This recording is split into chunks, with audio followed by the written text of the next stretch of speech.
তোমরা যারা মায়াপুরে ঘুরতে আসবে ভাবছো, ফ্যামিলি নিয়ে আসছো, তারা কিন্তু অবশ্যই এই এসি লোকালে জার্নি করতে পারো। এখন চলে আসলাম পুরানো চন্দ্রোদয় মন্দিরের সামনে, আর এই মন্দিরের ভেতরেই কিন্তু এখন রাধাকৃষ্ণের বিগ্রহ রাখা রয়েছে। এখানে পরপর লাইন দিয়ে মহাপ্রসাদের 4টে কুপন কাউন্টার রয়েছে, আর এই গদা ভবনে কিন্তু অন স্পট বুকিং হয়। আর মায়াপুর ইস্কনে যারা 100 বা 200 টাকার মধ্যে থাকতে চাইছো, তারা গৌরঙ্গ কুটিরে আসতে পারো। এই হচ্ছে রুমের ভেতরটা, দেখতে পাচ্ছ রুমটা কিন্তু বেশ সুন্দর। এই গেট দিয়ে কিন্তু নতুন চন্দ্রোদয় মন্দিরে ঢোকানো হয়। তো এখন আমরা একটা টোটো নিয়ে বেরিয়ে পড়েছি মায়াপুরের সাইট সিন করার উদ্দেশ্যে। অনেকেই এই জায়গাটিকে বল্লাল সেনের রাজপ্রাসাদ বলে মনে করেন, তবে তোমাদেরকে আমি বলে রাখি, আর মায়াপুরে এসে তোমরা যদি শ্রী চৈতন্য মহাপ্রভুর জন্মস্থানের এখানে আসো আর শ্রী ভক্তিবিনোদ ঠাকুর সম্বন্ধে না জানো, আর এখানেই শ্রী চৈতন্য মহাপ্রভুর মাসির বাড়ি রয়েছে। মায়াপুর ইস্কনের ভেতরে এই অন্নদান কমপ্লেক্সে কিন্তু 4 বেলা বিনামূল্যে ভোগ প্রসাদ খাওয়ানো হয়। আর গোশালার ভেতরে দেখো এখানে কত গোমাতা রয়েছে। Good morning from Sealdah station. আজকে ডেট হচ্ছে 29শে জুলাই 2026। বেরিয়ে পড়েছি আজ শ্রীধাম মায়াপুর যাওয়ার উদ্দেশ্যে। অনেক মাস পর আবার যাচ্ছি, আর এবারে আমি শিয়ালদাহ থেকে এসি লোকালে করে যাব। এখন ঘড়িতে সময় 9টা 11 বাজে। শিয়ালদাহ থেকে মায়াপুর যাওয়ার জন্য আমাদেরকে প্রথমে যেতে হবে কৃষ্ণনগর সিটি জাংশন। 9টা 48-এর ট্রেন রয়েছে এসি লোকাল, ওই ট্রেনটাই আমি ধরবো। তো চলো এখন স্টেশনের ভেতরে ঢুকে টিকিটটা কেটে নেওয়া যাক। একটা Krishnanagar city AC local online করবো। তো এখন কাউন্টার থেকে টিকিট কেটে নিয়েছি। শিয়ালদাহ থেকে কৃষ্ণনগর সিটি অবধি আমার পড়লো এসি লোকালে 140 টাকা।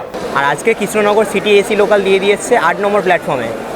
সময় এখন ঘড়িতে 9টা 48। এসি লোকাল দিয়ে দিল শিয়ালদাহ স্টেশনের 8 নম্বর প্ল্যাটফর্মে।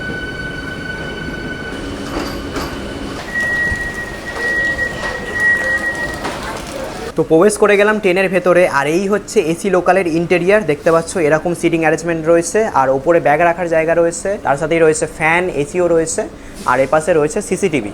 আর বন্দে ভারতের মতো এই ট্রেনেও কিন্তু টকব্যাক সিস্টেম রয়েছে, তার সাথেই এখানে ফ্যান অফ অন করার জন্য সুইচ রয়েছে।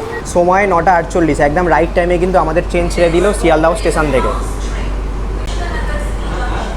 এই ট্রেনে টোটাল 12খানা কোচ রয়েছে। সামনের একটা কোচ আর পিছনের একটা কোচ হচ্ছে লেডিস কোচ, আর বাকি 10খানা কোচ হচ্ছে জেনারেল কোচ। আর শিয়ালদাহ থেকে কৃষ্ণনগর সিটি জাংশন অবধি যাওয়ার মাঝে আমাদের এই ট্রেনে 12খানা হল্ট রয়েছে, আর আমাদের যেতে সময় লাগবে 2 ঘন্টা 20 মিনিট। ট্রেনের ভেতরটা কিন্তু বেশ পরিষ্কার পরিচ্ছন্নই রয়েছে, তবে আমার একটা জিনিস দেখে খুবই বেকার লাগলো যে এই ট্রেনের ভেতরে কিন্তু টয়লেট নেই। 2-2.5 ঘন্টার মতো জার্নি, এত টাকা ভাড়া দিয়ে যাচ্ছি, ট্রেনের ভেতরে কিন্তু টয়লেট থাকাটা দরকার ছিল, তবে নেই কেন জানি না। আর ডাস্টবিনও কিন্তু নেই, একটাও ডাস্টবিন দেখতে পেলাম না আমি।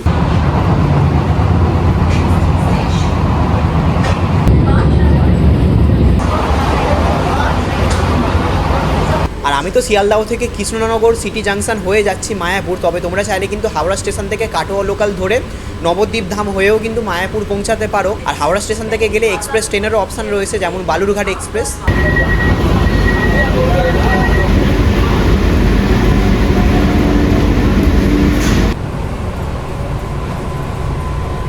সময় এখন ঘড়িতে 12টা 16। আমরা এই মুহূর্তে এসি লোকালে করে এসে পৌঁছালাম কৃষ্ণনগর সিটি জাংশন রেলওয়ে স্টেশনে। আর এই এসি লোকালে জার্নির কথা যদি বলি, জার্নি কিন্তু বেশ ভালো মতনই হয়েছে। ট্রেনের ভেতরটা ফাঁকাই ছিল, খুব বেশি ভিড় ছিল না, আর একদম কিন্তু চিল্ড এসি চলছিল। তো তোমরা যারা মায়াপুরে ঘুরতে আসবে ভাবছো, ফ্যামিলি নিয়ে আসছো, তারা কিন্তু অবশ্যই এই এসি লোকালে জার্নি করতে পারো। আর এই ট্রেনের আমাদের আসার কথা ছিল কৃষ্ণনগর স্টেশনে 12টা 7-এ, তবে এসেছে 12টা 16-তে। তো চলো এখন স্টেশনের বাইরে বেরোবো। স্টেশনের বাইরে বেরিয়ে অটো কিংবা টোটোতে করে যাবো হচ্ছে ফেরিঘাটে। তো কৃষ্ণনগর স্টেশনের 1 নম্বর প্ল্যাটফর্ম থেকে বাইরে বেরিয়েই সামনে কিন্তু তোমরা এখানে অনেক টোটো দেখতে পাবে। এখান থেকে তোমরা টোটো কিংবা অটোতে করে চলে যেতে পারবে ফেরিঘাটে। তো এখান থেকে আমরা এখন অটোতে করে চলে যাচ্ছি হুলোর ঘাটে, আর আমাদের অটো ভাড়া পড়ছে জনপ্রতি 30 টাকা করে। টোটোতে ভাড়া জিজ্ঞেস করছিলাম, বলছিল 60 টাকা। তো তোমরা যদি অটোতে করে যাও, টোটো স্ট্যান্ডের ঠিক পিছনেই কিন্তু রয়েছে অটো স্ট্যান্ড। আর কৃষ্ণনগর স্টেশন থেকে হুলোর ঘাটের দূরত্ব রয়েছে 15 কিলোমিটার। আমাদের যেতে সময় লাগবে আধ ঘন্টা।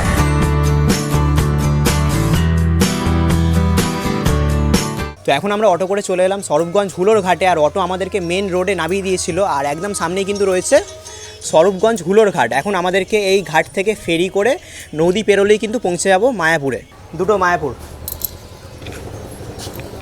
তো কাউন্টার থেকে টিকিট কেটে নিয়েছি। স্বরূপগঞ্জ হুলোর ঘাট থেকে মায়াপুর পৌঁছানোর জন্য ফেরিতে মাত্র ভাড়া হচ্ছে 3 টাকা। তো নৌকা এখন এসে গেছে, এই নৌকাতে করেই কিন্তু আমরা নদী পার হয়ে পৌঁছে যাব মায়াপুর। তো এখন নৌকায় উঠে গেছি, আর আমাদের নৌকা কিন্তু ছেড়ে দিয়েছে। আর এখন এই যে নদীটা তোমরা দেখতে পাচ্ছ, এটা রয়েছে হচ্ছে জলঙ্গি নদী। তবে তোমরা যারা হাওড়া থেকে কাটোয়া লাইন হয়ে নবদ্বীপ ধাম হয়ে যাবে মায়াপুর, তখন কিন্তু তোমরা ওই রুটে দেখতে পাবে জলঙ্গি নদী আর ভাগীরথী নদীর জলের যে কালারটার যে ডিফারেন্স, সেটা কিন্তু তোমরা ভালো মতো বুঝতে পারবে ওই রুট দিয়ে গেলে।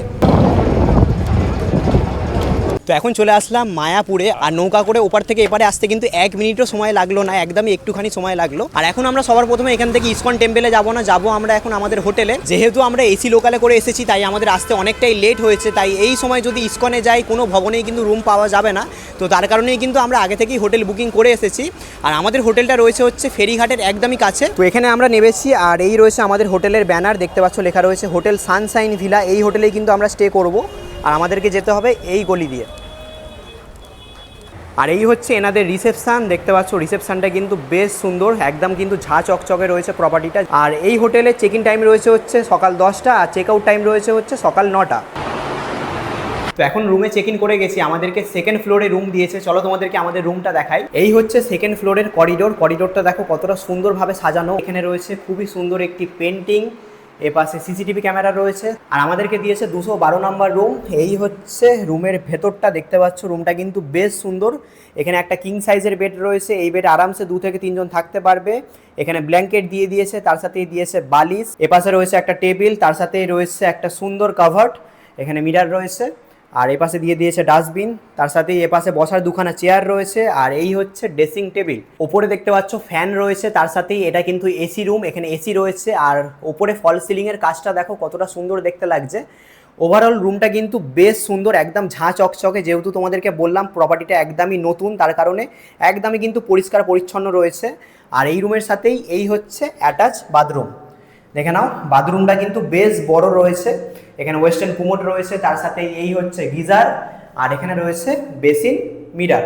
তো সেই সকালবেলা বাড়ি থেকে বেরিয়েছিলাম, অনেকটা জার্নি করে এসে পৌঁছালাম। এখন খুবই টায়ার্ড লাগছে, এখন রুম থেকে ফ্রেশ হব, ফ্রেশ হয়ে লাঞ্চ করব। আমাদের এই হোটেলের মধ্যেই এনাদের নিজস্ব ইনহাউস রেস্টুরেন্ট রয়েছে, তো সেখান থেকেই দুপুরের লাঞ্চটা অর্ডার করেছি। যেহেতু এখন তো অনেক বেজে গেছে, 2:30 বাজে, তো এখন তো ইসকন টেম্পলে গেলে কোনো ভবনেই ভোগ প্রসাদ পাবো না, কারণ ভোগ প্রসাদ দেওয়ার কুপন 12:30টার পর থেকেই কিন্তু দেওয়া বন্ধ হয়ে যায়। তো তার জন্য আমাদের এই হোটেল থেকে অর্ডার দিয়ে দিয়েছি লাঞ্চটা। তো স্নান করে ফ্রেশ হয়ে বসে গেছি লাঞ্চে, আর লাঞ্চটা কিন্তু রুম সার্ভিসে রুমের মধ্যেই নিয়েছি। আর লাঞ্চে নিয়েছি আমি ফিশ থালি, আর ফিশ থালির মধ্যে কিন্তু এলাহি আয়োজন রয়েছে। তো কি কি রয়েছে তোমাদেরকে দেখাই। ফিশ থালির মধ্যে রয়েছে ভাত, এখানে স্যালাড দিয়ে দিয়েছে, এপাশে রয়েছে আলু ভাজা, পটল ভাজা, এখানে রয়েছে রুই মাছের ঝোল, তার সাথে রয়েছে ঢেঁড়স আলুর তরকারি, এখানে আচার দিয়েছে রসগোল্লা, এখানে রয়েছে ডাল, আর এখানে রয়েছে জলঙ্গি নদী থেকে ধরা চুনো মাছের চচ্চড়ি, আর রয়েছে পাঁপড়। আর এই ফিশ থালির দাম রয়েছে 180 টাকা। রুই থালি নিয়েছি আমি। আর এছাড়াও অন্য সমস্ত খাবারের কত কি দাম রয়েছে তোমরা দেখে নাও, এটা হচ্ছে এনাদের মেনু কার্ড। রুই মাছের কারিটা কিন্তু বেশ ভালো করেছে। আর এমনিতেও এই হোটেলে যে রেস্টুরেন্টের যে রান্না বান্না, বাকি যে আইটেমগুলো খেলাম, রান্না বান্না কিন্তু বেশ ভালো। সময় এখন ঘড়িতে 4:19, আমাদের হোটেল থেকে বেরিয়ে গেছি, যাচ্ছি এখন মায়াপুর ইসকন মন্দির। আর আমাদের হোটেল থেকে সামনের দিকে এগিয়ে এলে সামনেই কিন্তু রয়েছে টোটো স্ট্যান্ড, তোমরা চাইলে ওখান থেকে টোটো নিয়েও চলে যেতে পারো মন্দিরে, এছাড়া পায়ে হেঁটেও যেতে পারো, আর চাইলে বাসে করেও যেতে পারো। আমরা পায়ে হেঁটেই চলে যাচ্ছি, একদম কাছেই রয়েছে। আর এক পশলা কিন্তু বৃষ্টি হয়ে গেছে, তারপরে ওয়েদারটা ঠান্ডাই রয়েছে। আর এই রাস্তা দিয়ে যাওয়ার সময় তোমরা কিন্তু দুদিকেই অনেক মন্দিরই দেখতে পাবে, এছাড়াও অনেক কিন্তু দোকানও রয়েছে কেনাকাটি করার। আর তোমরা যদি টোটো করে যাও সেক্ষেত্রে টোটো ভাড়া নেয় হচ্ছে 10 টাকা। আর এখন সামনেই দেখো দেখা যাচ্ছে মায়াপুরের নতুন ইসকন মন্দির, কি অসাধারণ দেখতে লাগছে দেখো। তো এখন চলে আসলাম মায়াপুর ইসকনের 1 নম্বর গেটের সামনে, এটা হচ্ছে 1 নম্বর গেট। মায়াপুর ইসকনে ঢোকার অনেকগুলোই গেট রয়েছে, তবে এটা হচ্ছে মেন গেট, মুখ্য দুয়ার। তো চলো এখন এই গেট দিয়ে ভেতরে প্রবেশ করা যাক। তো এখন 1 নম্বর গেট দিয়ে ভেতরে প্রবেশ করে গেছি, আর ভেতরে প্রবেশ করেই কিন্তু তোমরা বাঁ দিকে দেখতে পেয়ে যাবে এখানে রয়েছে অখণ্ড হরিনাম সংকীর্তন। এখানে কিন্তু 24x7 হরিনাম হয়, দেখো এখনো কিন্তু হরিনাম হচ্ছে এখানে। আর 1 নম্বর গেট দিয়ে প্রবেশ করেই সামনে এখানে দেখতে পাচ্ছ রয়েছে মায়াপুরের নতুন চন্দ্রোদয় মন্দির। আর মন্দিরটা কতটা সুন্দর দেখতে লাগছে দেখো, দারুণ সুন্দর কিন্তু দেখতে লাগছে। আর এটা কিন্তু মন্দিরের ব্যাক সাইড। আর এখানে ডান দিকে রয়েছে মহাপ্রসাদের 4টে কুপন কাউন্টার। আর এই 4টে কুপন কাউন্টার হচ্ছে 4টে ভবনে বসে প্রসাদ গ্রহণ করার জন্য। সবার প্রথমে এখানে রয়েছে সুলভ ভোজনালয়ের কুপন কাউন্টার। আর এই সুলভ ভোজনালয়ে বসে ভোগ প্রসাদ গ্রহণ করার জন্য তোমাদেরকে 50 টাকা দিয়ে কুপন কাটতে হবে। আর টাইমিং রয়েছে দুপুর 12টা থেকে বিকাল 4:30 অবধি প্রসাদ খাওয়ানো হয়। আর তার ঠিক পাশেই রয়েছে গীতা ভবনের কুপন কাউন্টার। আর এই গীতা ভবনে বসে প্রসাদ গ্রহণ করার জন্য তোমাদেরকে 60 টাকা দিয়ে কুপন কাটতে হবে। আর এটা রয়েছে নামহট্ট ভবনের কুপন কাউন্টার। আর নামহট্ট ভবনে বসে প্রসাদ গ্রহণ করার জন্য তোমাদেরকে 60 টাকা দিয়ে কুপন কাটতে হবে। আর 3 বছর থেকে 6 বছরের বাচ্চাদের জন্য কিন্তু হাফ কুপন লাগবে। আর সব শেষে এটা রয়েছে হচ্ছে গীতা ভবনের কুপন কাউন্টার। এই গীতা ভবনে বসে ভোগ প্রসাদ গ্রহণ করার জন্য তোমাদেরকে 90 টাকা দিয়ে কুপন কাটতে হবে। আর 3 বছর থেকে 6 বছরের বাচ্চাদের জন্য 60 টাকা দিয়ে কুপন কাটতে হবে। আর টাইমিংটা তোমরা দেখে নাও, দুপুর 1টা থেকে 2:30 অবধি কিন্তু প্রসাদ খাওয়ানো হয়। আর 1 নম্বর গেট দিয়ে প্রবেশ করেই ডান দিকে কিন্তু এখানে রয়েছে ওষুধের দোকান, মানে মায়াপুর ইসকনের ভেতরে কিন্তু সমস্ত দোকানপাট কিন্তু রয়েছে। তো 1 নম্বর গেট দিয়ে ঢুকেই এখন ডান দিকে রাস্তা ধরে যাচ্ছি ছিল প্রভুপাদের পুষ্প সমাধি মন্দিরের দিকে। আর এই যাওয়ার রাস্তাতে কিন্তু তোমরা অনেক দোকান দেখতে পেয়ে যাবে, আর এখান থেকে তোমরা কিন্তু অনেক কিছু জিনিসপত্র কিনতে পারবে, বিভিন্ন ধরনের জিনিস কিন্তু বিক্রি হচ্ছে। তো এই সোজা রাস্তা ধরে একদম একটুখানি হেঁটে আসলাম, আর এইখানে রয়েছে হচ্ছে সুলভ ভোজনালয়ের ভোগ প্রসাদ কিন্তু এই জায়গাতে খাওয়ানো হয়। আমার পিছনে এখন এই যে মন্দিরটি তোমরা দেখতে পাচ্ছ, এটাই হচ্ছে ইসকনের প্রতিষ্ঠাতা শ্রীল প্রভুপাদের পুষ্প সমাধি মন্দির। আর এই মন্দিরের ভেতরে প্রবেশ করার জন্য তোমাদেরকে কিন্তু জুতো, মোবাইল, ব্যাগ সমস্ত কিছুই কাউন্টারে জমা করে তারপরেই কিন্তু তোমরা এই মন্দিরের ভেতরে প্রবেশ করতে পারবে। আর এই হচ্ছে পুষ্প সমাধি মন্দিরের কাউন্টার, এখানে তোমরা বিনামূল্যে জুতো, ব্যাগ, মোবাইল জমা করে কিন্তু তারপরে তোমরা পুষ্প সমাধি মন্দিরের ভেতরে প্রবেশ করতে পারবে। আর জুতো রাখার এই কাউন্টারের ঠিক সামনেই কিন্তু মহাপ্রসাদের এখানে একটা কাউন্টার রয়েছে, যেখানে অনেক কিছুই কিন্তু বিক্রি হচ্ছে, গজা, লাড্ডু, আরো অনেক কিছু কিন্তু বিক্রি হচ্ছে এখানে।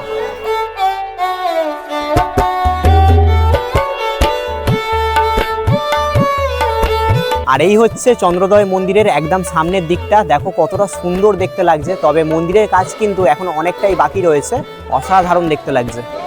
পুরো কাজ কমপ্লিট হয়ে গেলে কিন্তু তখন দুর্দান্ত দেখতে লাগবে। আর এটা হচ্ছে মায়াপুরের ডোম থিয়েটার, এই থিয়েটারের টিকিট রয়েছে 40 টাকা। তবে এখন দেখতে পাচ্ছি এটা কিন্তু সেলফি জোন হয়ে গেছে, সবাই এখানে এসে ছবি তুলছে। এই মুহূর্তে আমি দাঁড়িয়ে রয়েছি নতুন চন্দ্রোদয় মন্দিরের গেটের সামনে। এই গেট দিয়ে কিন্তু নতুন চন্দ্রোদয় মন্দিরে ঢোকানো হয়, আর এই মন্দিরে ঢোকার জন্য নির্দিষ্ট কিছু সময় রয়েছে। আর এই মন্দিরে ঢোকার জন্য তোমাদেরকে 50 টাকা ডোনেশন কুপন কেটে তোমরা কিন্তু এই মন্দিরের ভেতরে প্রবেশ করতে পারবে। আর এই মন্দিরটা কিন্তু এখন আন্ডার কনস্ট্রাকশন রয়েছে। আর এখানে দেখো অ্যারো চিহ্ন করে মার্কিং করা রয়েছে মায়াপুর ইসকনের ভেতরে কতগুলো ভবন রয়েছে, খালি দেখো পদ্ম ভবন, শঙ্খ ভবন, গৌরঙ্গ কুঠির, এপাশে রয়েছে গদা ভবন, চক্র ভবন, নামহট্ট ভবন, মানে অনেকগুলো কিন্তু ভবন রয়েছে। তো প্রত্যেকটা ভবন তোমাদেরকে ঘুরে দেখাতে গেলে ভিডিও অনেক লম্বা হয়ে যাবে, আমি যে কটা পারছি তোমাদেরকে দেখাচ্ছি। এখন আমি এসে গেছি গদা ভবনের সামনে, আর এই গদা ভবনে কিন্তু অন স্পট বুকিং হয়। তোমরা যারা মায়াপুরে ঘুরতে আসছো, এসে ভাবছো একটা দিন থাকবে, থেকে যাওয়ার ইচ্ছা করছে, তারা কিন্তু গদা ভবনে এসে কথা বলে দেখতে পারো। যদি এখানে রুম অ্যাভেলেবেল থাকে তাহলে কিন্তু তোমরা রুম পেয়ে যাবে। আর এছাড়াও কিন্তু এখানে অনলাইনেও বুকিং হয়, তোমরা পারলে অনলাইনেই বুকিং করে আসবে, সেটাই ভালো হবে। কারণ এখানে এসে অন স্পট বুকিংয়ে যদি রুম অ্যাভেলেবেল থাকে তাহলেই কিন্তু তোমরা রুম পাবে, না হলে কিন্তু রুম পাবে না। সকালের টাইমে ওই চেক আউটের সময় এলে রুম পাওয়ার চান্সটা কিন্তু বেশি থাকে। আর তোমাদেরকে বলে রাখি, মায়াপুর ইসকনের ভেতরে স্বামী স্ত্রী ছাড়া কোনো আনম্যারিড কাপলকে কিন্তু রুম দেওয়া হয় না। আর এছাড়াও মায়াপুর ইসকনের ভেতরে ধূমপান, মদ্যপান, এছাড়াও কোনো প্রকারের নেশা করা কিন্তু স্ট্রিক্টলি বারণ। এমনকি চা কফি খাওয়াও কিন্তু বারণ, এখানে কোথাও তোমরা কিন্তু চা কফি বিক্রি হতে দেখতে পাবে না। আর এটা হচ্ছে গদা ভবনে যারা থাকবে তাদের জন্য এই হচ্ছে পার্কিং এরিয়া। এখন চলে আসলাম পুরানো চন্দ্রোদয় মন্দিরের সামনে। আমার পিছনে এখন এই যে মন্দিরটি তোমরা দেখতে পাচ্ছ, এটাই হচ্ছে পুরানো চন্দ্রোদয় মন্দির। আর এই মন্দিরের ভেতরেই কিন্তু এখন রাধাকৃষ্ণের বিগ্রহ রাখা রয়েছে, আর এই মন্দিরের ভেতরেই পুজো পাঠ হয়। আর এই মন্দিরের ভেতরে প্রবেশ করতে হলে তোমাদেরকে জুতো, ব্যাগ, মোবাইল সমস্ত কিছুই কাউন্টারে জমা করে তারপর কিন্তু তোমরা মন্দিরের ভেতরে প্রবেশ করতে পারবে। আর যারা ইসকনের ভেতরে মন্দিরের কাছে থাকতে চাইছো, তারা এই কোচ ভবনে থাকতে পারো। কোচ ভবনটা কিন্তু মন্দিরের একদম গায়ে, দেখতে পাচ্ছ লোকেশনটা কিন্তু দারুণ রয়েছে কোচ ভবনে। আর এটা হচ্ছে পুরানো চন্দ্রোদয় মন্দিরের জুতো রাখার কাউন্টার, আর সামনেই রয়েছে মোবাইল, লাগেজ, ব্যাগ রাখার কাউন্টার। এখানে তোমরা বিনামূল্যে ব্যাগ, মোবাইল, জুতো রেখে পুরানো চন্দ্রোদয় মন্দিরে প্রবেশ করতে পারবে। আর মায়াপুর ইসকনে যারা 100 বা 200 টাকার মধ্যে থাকতে চাইছো, তারা গৌরঙ্গ কুঠিরে আসতে পারো। এই হচ্ছে গৌরঙ্গ কুঠির, এখানে তোমরা 100 বা 200 টাকার মধ্যে রুম পেয়ে যাবে। 100 টাকায় রয়েছে দরমার রুম, আর 200 টাকায় পাকা রুম তোমরা কিন্তু পেয়ে যাবে। এখন আমি দাঁড়িয়ে রয়েছি অন্নদান কমপ্লেক্সের সামনে মায়াপুর ইসকনের ভেতরে। এই অন্নদান কমপ্লেক্সে কিন্তু 4 বেলা বিনামূল্যে ভোগ প্রসাদ খাওয়ানো হয়। আর এই ভোগ প্রসাদের কুপন দেওয়া হয়, সকাল 7টার সময় একবার দেয়, আর বিকেল 3টের সময় একবার দেওয়া হয়। তো এই দুটো টাইমে যদি তোমরা কুপন কেটে নাও, তাহলে কিন্তু দিনে 4 বেলা বিনামূল্যে তোমরা ভোগ প্রসাদ গ্রহণ করতে পারবে এই অন্নদান কমপ্লেক্স থেকে। এই হচ্ছে গৌরঙ্গ কুঠির, আর গৌরঙ্গ কুঠিরের ঠিক সামনেই কিন্তু রয়েছে অন্নদান কমপ্লেক্স। এখন আমরা যাচ্ছি গোশালার দিকে। গোশালা কিন্তু বন্ধ হওয়ার সময় এসে গেছে। আর এই মায়াপুর ইসকন চত্বরটা এতটা বড় এরিয়া জুড়ে রয়েছে, পুরোটা পায়ে হেঁটে ঘুরে দেখাটা কিন্তু খুবই মুশকিল। তার কারণে মায়াপুর ইসকনের ভেতরেই অনেক টোটো রয়েছে। তো তোমরা যারা পায়ে হেঁটে ঘুরে দেখতে পারছো না, তারা কিন্তু টোটো সার্ভিস অ্যাভেল করতে পারো। আর যাওয়ার পথের এই রাস্তাটা কিন্তু আমার দারুণ লাগে, দুদিকেই প্রচুর গাছপালা লাগানো রয়েছে। তো সামনেই দেখা যাচ্ছে মায়াপুরের গোশালা, আর গোশালার ঠিক সামনে এখানে রয়েছে শ্রুতি ভবন। আর এই ভবনে তোমরা যারা স্টুডেন্ট রয়েছে তারা কিন্তু এখানে থাকতে পারো। স্টুডেন্টদের জন্য এই ভবনে 20% ডিসকাউন্ট রয়েছে। তো এখন চলে আসলাম মায়াপুরের গোশালার সামনে। তো চলো তাড়াতাড়ি ভেতরে প্রবেশ করা যাক। আর গোশালার ভেতরে দেখো এখানে কত গোমাতা রয়েছে, পরপর লাইন দিয়ে কিন্তু অনেক গোমাতা রয়েছে এখানে। দেখো বাবা, সিংটা খালি দেখো, কি বড় সিং রয়েছে।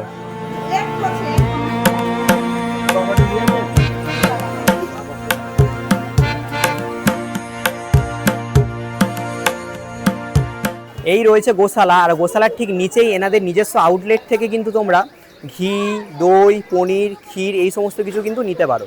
এখানে ঘিয়ের দাম তোমরা দেখে নাও কত কি রয়েছে। 1 লিটার রয়েছে হচ্ছে 920 টাকা। তো গোশালা ঘুরে এই সোজা রাস্তা ধরে এখন এসে গেছি ঝুলন মাঠের সামনে। আমার পিছনে এই যে মাঠটা তোমরা দেখতে পাচ্ছ, এটাই হচ্ছে ঝুলন মাঠ। ঝুলনের সময় যে মেলাটা হয় সেটা কিন্তু এই মাঠেই হয়।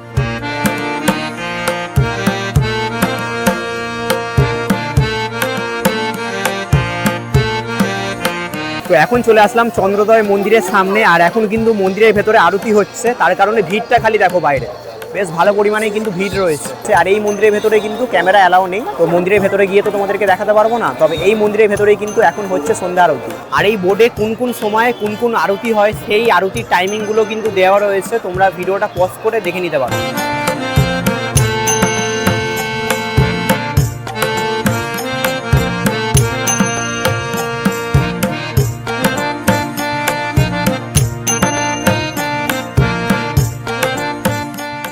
সময় এখন ঘড়িতে 8:30 বাজে। আমরা মায়াপুরের ইসকন মন্দির ঘুরে ওই 8টা নাগাদ আবার হোটেলে চলে এসেছিলাম, কিছুটা সময় রেস্ট নিয়েছি। আর এবার চলো আমরা মায়াপুরে এসে এই যে হোটেল সানশাইন ভিলাতে রয়েছি, এই হোটেলের কয়েকটা ক্যাটাগরি রুম তোমাদেরকে দেখাই। রয়েছে এই মুহূর্তে আমাদের হোটেলের 3rd ফ্লোরে, আর এই হোটেলে সব থেকে যেটা ভালো আমার লাগলো, প্রত্যেকটা ফ্লোরের করিডোরটা কিন্তু দারুণ সুন্দরভাবে সাজানো। এখানে দেখতে পাচ্ছ খুবই সুন্দর রাধা কৃষ্ণের টাইলস লাগানো রয়েছে, দেখতে কিন্তু বেশ সুন্দর লাগছে। আর উপরে ফল সিলিং এর কাজও কিন্তু দারুণ সুন্দর করা।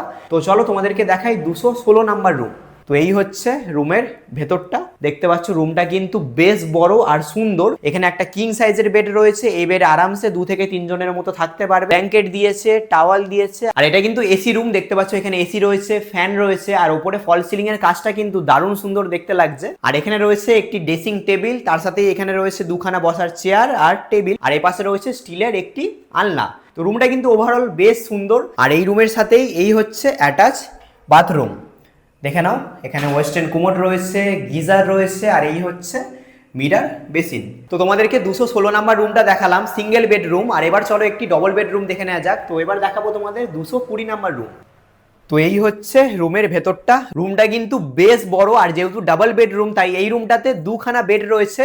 এখানে একটা কিং সাইজের বেড রয়েছে, যেই বেডে আরামসে 2 থেকে 3 জন তোমরা থাকতে পারবে। আর এখানেও একটা কিং সাইজের বেড রয়েছে, এই বেডেও আরামসে 2 থেকে 3 জন থাকতে পারবে।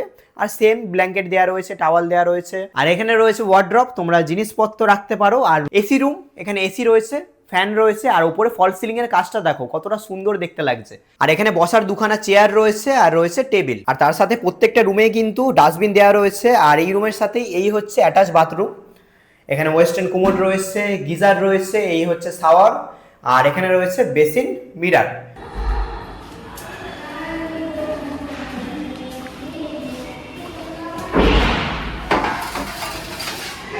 সময় এখন ঘড়িতে রাত 10টা বাজে, বসে গেছি ডিনারে। আর ডিনারটাও কিন্তু আমরা আমাদের হোটেলের যে ইনহাউস রেস্টুরেন্ট রয়েছে সেখান থেকেই অর্ডার করেছি। আর ডিনারে আমি নিয়েছি চিকেন থালি। তো চিকেন থালির প্রাইস পড়েছে আমার 200 টাকা। আর চিকেন থালির মধ্যে রয়েছে রাইস, দিয়ে দিয়েছে স্যালাড, এপাশে রয়েছে আলু ভাজা, পটল ভাজা, তার সাথেই রয়েছে চিকেন কারি, এখানে রয়েছে সয়াবিন আলুর তরকারি, তার সাথে এখানে রয়েছে ডাল, এপাশে দিয়ে দিয়েছে সবজি, এই হচ্ছে পাঁপড় আর আচার, আর মিষ্টি দিয়েছে। মিষ্টিটা কিন্তু দারুণ ছিল খেতে, দুপুরে খেয়েছিলাম। চিকেনটা কিন্তু ফাটাফাটি করেছে। তো চলো এখন আর দেরি করবো না, তাড়াতাড়ি খেয়ে দিয়ে ঘুমিয়ে যাবো, কারণ সারাদিন আজকে প্রচণ্ড জার্নি হয়েছে, রেস্ট নিতে হবে। তো চলো আবার তোমাদের সাথে কথা হবে কালকে সকালে। Good night. Good morning from Mayapur. সময় এখন ঘড়িতে সকাল 7টা বাজে। দাঁড়িয়ে রয়েছে এই মুহূর্তে আমাদের হোটেলের ছাদে। আর আমাদের হোটেলের লোকেশানটা কিন্তু দুর্দান্ত একটা জায়গায়। আমাদের হোটেলের একদম পাশেই রয়েছে জলঙ্গি নদী, তোমাদেরকে দেখাই। এই দেখতে পাচ্ছ সামনেই কিন্তু রয়েছে জলঙ্গি নদী। আর কালকের আমরা কৃষ্ণনগর থেকে স্বরূপগঞ্জ হুলোর ঘাট হয়ে এসেছিলাম মায়াপুর। এই যে ঘাটটা তোমরা দেখতে পাচ্ছ, এটাই হচ্ছে কৃষ্ণনগর থেকে আসার স্বরূপগঞ্জ হুলোর ঘাট। আর আমাদের হোটেলের ছাদ থেকেই দেখো সামনে জলঙ্গি নদী আর ভাগীরথী নদীর যে জলের কালারের যে ডিফারেন্সটা, সেটা কিন্তু খুবই ভালো মতো বোঝা যাচ্ছে। উপরের যে জলটা তোমরা দেখতে পাচ্ছ সেটা হচ্ছে ভাগীরথী নদী, আর এপারের যে জলের কালারটা দেখতে পাচ্ছ এটার হয়েছে জলঙ্গি নদী। আর আমাদের হোটেলের ছাদের এই দিক থেকে তোমরা দেখতে পেয়ে যাবে মায়াপুরের ইসকন টেম্পল। দেখো কি অসাধারণ দেখতে লাগছে, নতুন চন্দ্রোদয় মন্দিরের চূড়াটা কিন্তু দেখা যাচ্ছে। তো এখন আমরা একটা টোটো নিয়ে বেরিয়ে পড়েছি মায়াপুরের সাইট সিন করার উদ্দেশ্যে। তো আজকের আমরা কোন কোন জায়গা ঘুরে দেখব? নিমাই জন্মস্থান, মাসির বাড়ি, শ্যামকুণ্ড, আদাকুণ্ড, মহারাগাছে পুলুরের চাঁদগাছি সমাধি, আর পলাল শ্রেণী ঢিবি। আর 4 জায়গায়। তো আমি মায়াপুরে যতবার এসেছি একবারও কিন্তু এই সমস্ত জায়গাগুলো ঘুরে দেখিনি, তো আজকের ঘুরে দেখছি আর তোমাদেরকেও কিন্তু সমস্ত জায়গাগুলো ঘুরে দেখাবো। তো এখন আমরা সবার প্রথমে চলে আসলাম শ্রী চৈতন্য মহাপ্রভুর জন্মস্থানে। আর মায়াপুরে এসে তোমরা যদি শ্রী চৈতন্য মহাপ্রভুর জন্মস্থানের এখানে আসো আর শ্রী ভক্তিবিনোদ ঠাকুর সম্বন্ধে না জানো, তাহলে তোমাদেরকে বলে রাখি আজকের দিনে আমরা যে জায়গাটাকে শ্রী চৈতন্য মহাপ্রভুর জন্মস্থান হিসাবে চিনি, সেই জায়গাটাকে চিহ্নিত করা, মায়াপুরকে মায়াপুর নাম দেওয়া এবং মহাপ্রভুর জন্মস্থানে মন্দির নির্মাণ করা, এই সমস্ত কাজের পিছনেই কিন্তু শ্রী ভক্তিবিনোদ ঠাকুরের অবদান রয়েছে। আর এই হচ্ছে মন্দিরটা, এই মন্দির নির্মাণ হয় 1880 সালে। তো এখন আমি মন্দিরের ভেতর থেকে ঘুরে আসলাম। এই মন্দিরের ভেতরে কিন্তু ভিডিওগ্রাফি ফটোগ্রাফি অ্যালাউ নেই। আর মন্দিরের ভেতরে নিম গাছের নিচে শ্রী চৈতন্য মহাপ্রভুর পদযুগলের যে ছাপ সেটা কিন্তু এখানে রাখা রয়েছে। তো এই রয়েছে মন্দির, আর মন্দিরের ঠিক পাশেই এই হচ্ছে গৌরীকুণ্ড। এখানে একটি কুণ্ড রয়েছে আর এখানে দেখো কত মাছ রয়েছে, প্রচুর মাছ দেখতে পাচ্ছি রয়েছে। দারুণ সুন্দর পরিবেশটা দেখো, ঠান্ডা হাওয়া দিচ্ছে। তো এখন আমরা চলে আসলাম আজকের আমাদের দ্বিতীয় স্পট, আচার্য ভক্তি সিদ্ধান্ত সরস্বতী নির্মিত শ্রী চৈতন্য মঠে। এই রয়েছে শ্রী চৈতন্য মঠ, শ্রী ভক্তিবিনোদ ঠাকুরের পুত্র সরস্বতী গোস্বামীর তৈরি করা এই মন্দির। আর এখানেই শ্রী চৈতন্য মহাপ্রভুর মাসির বাড়ি রয়েছে, রাধাকৃষ্ণের মন্দির রয়েছে, আর রয়েছে আচার্য ভক্তি সিদ্ধান্ত সরস্বতীর সমাধি। আর এখানে দুটো কুণ্ড রয়েছে, রাধা কুণ্ড আর শ্যামকুণ্ড। আর এইটা হচ্ছে শ্যামকুণ্ড। আর এই কুণ্ডতে কিন্তু এখানে দেখতে পাচ্ছ যেমনটা লেখা রয়েছে, স্নান করা, পা ধোয়া স্ট্রিক্টলি বারণ।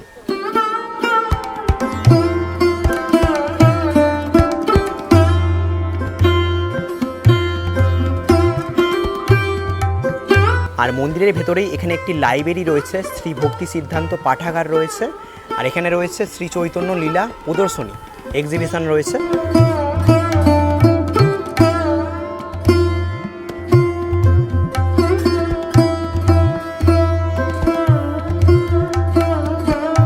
আর এই হচ্ছে রাধা কুণ্ড। আর এই কুণ্ডেও কিন্তু পা ধোয়া, কুলকুচি করা, স্নান করা সমস্ত কিছুই কিন্তু নিষিদ্ধ, তবে তোমরা এই কুণ্ডের জল মাথায় দিতে পারবে। আর এই রয়েছে কুণ্ড। তো এখন আমরা চলে এলাম ভক্ত চাঁদগাজীর সমাধির এখানে। আর এখন এখানে এসে দেখতে পাচ্ছি গেট কিন্তু বন্ধ রয়েছে। আর তোমাদেরকে বলে রাখি এই যে ভক্ত চাঁদগাজীর সমাধি, এই সমাধি কিন্তু শ্রী চৈতন্য মহাপ্রভু নিজে হাতে সমাধিস্থ করেছিলেন। আর তারপর এখানে একটা চাপা গাছ লাগানো হয়েছে, আর এই চাপা গাছে কিন্তু আজও ফুল ফোটে। তো এখন আমরা চলে এসেছি বল্লাল সেনের ঢিপির কাছে। আর এই জায়গার কিন্তু প্রচুর ইতিহাস রয়েছে, তোমরা যারা মায়াপুরে আসছো অবশ্যই কিন্তু এই বল্লাল সেনের ঢিপির এখানে আসবে। চলো একটা জায়গা দেখে দাঁড়িয়ে তোমাদেরকে সমস্ত ইতিহাসটা বলছি। চলো একটু নিচে যাই।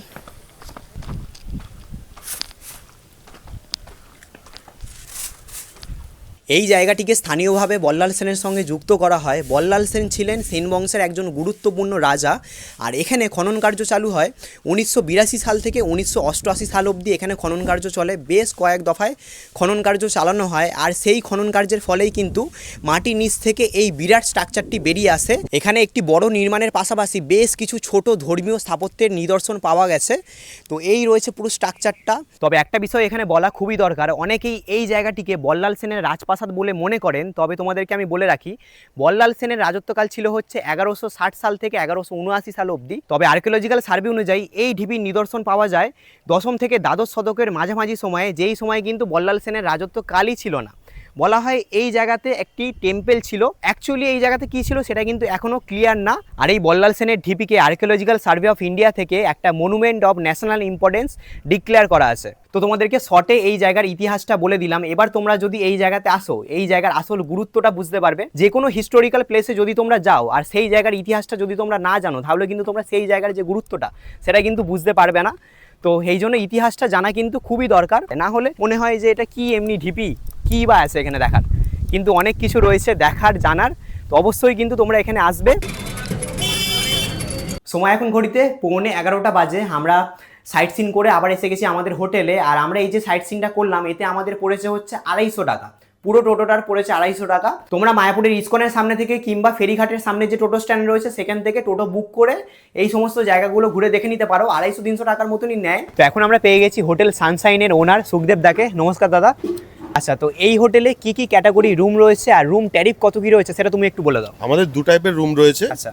একটা ফ্যামিলি রুম, একটা কাপলসদের জন্য রুম আর কি। কাপলস বলতে যেটা ছোট ফ্যামিলি হলে স্বামী স্ত্রী একটা বাচ্চা এরকম, হ্যাঁ সিঙ্গেল বেড। আমাদের সবই এসি রুম, যদি এসি নেয় তাহলে 1550, আর নন এসি নিলে 1250। আর যেটা 4 বেডের রুম রয়েছে, যেটা ফ্যামিলির এটা রুম, 4 বেড বা 6 বেডে যেটা রয়েছে আমাদের কাছে সেটা 2550 এসি, আর নন এসি হচ্ছে আপনার 2200 টাকা, 2250 এরকম। আচ্ছা।